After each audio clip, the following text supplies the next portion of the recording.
इस आग के फीनिक्स को लोहे के जाल में पकड़ा गया था। उसने एक जलती हुई आंसू की बूंद गिराई और आदमी से गुहार लगाई कि उसे आजाद कर दे। आदमी उसे राजा के पास ले जाने की योजना बना चुका था, लेकिन फीनिक्स को मरते हुए देखकर उसका दिल पसीज गया। उसने भारी लोहे का जाल खोल दिया। आजाद होते ही फीनिक्स नए जीवन की तरह उठ खड़ा हुआ। उसने सिर झुकाकर आदमी को धन्यवाद दिया और आसमान की ओर उड़ गया। अपनी जान बचाने का बदला चुकाने के लिए उसने एक जलता हुआ पंख आदमी को दिया ताकि वह इसे राजा को सबूत के तौर पर दिखा सके। लेकिन जब आदमी ने पंख राजा को दिखाया तो वह बुझ चुका था और साधारण मुर्गी के पंख जैसा दिख रहा था। राजा को लगा कि आदमी उसका मजाक उड़ा रहा है और उसने उसका सिर कटवाने का आदेश दे दिया।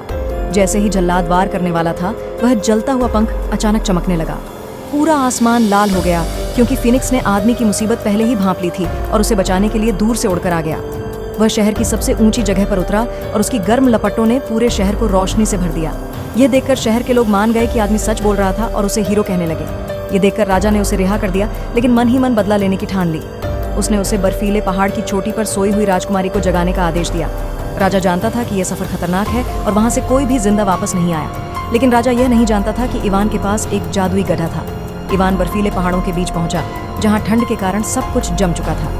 उसने अपने जूते उतारे और संभलते हुए गुफा के अंदर चला गया। वहां उसे सोई हुई राजकुमारी मिली। फीनिक्स के पंख की मदद से इवान ने राजकुमारी को जगा दिया, लेकिन जब राजकुमारी को पता चला कि राजा बूढ़ा है तो उसने शादी करने से मना कर दिया। उसने कहा कि उसका दूल्हा केवल कोई योद्धा या राजकुमार हो सकता है। राजकुमारी ने इवान को निराश करने के लिए बिना सोचे समझे चट्टान से छलांग लगा दी। इवान भी तुरंत उसके पीछे कूद पड़ा। तभी उसका जादुई गधा समय पर आ गया और दोनों को बचा लिया। जल्द ही इवान राजकुमारी को वापस लेकर आया, लेकिन राजकुमारी ने शादी से इनकार कर दिया और कहा कि शादी तभी होगी जब उसके पास ओशन हार्ट रिंग होगी। जब राजा को पता चला कि यह अंगूठी एक शार्क के पास है तो उसने इवान को बुलाया। अगले दिन इवान गधे पर बैठकर विशाल समुद्र पार करने निकल पड़ा। रास्ते में एक सीगल ने उसे टक्कर मार दी और वह सीधे समुद्र में गिर गया।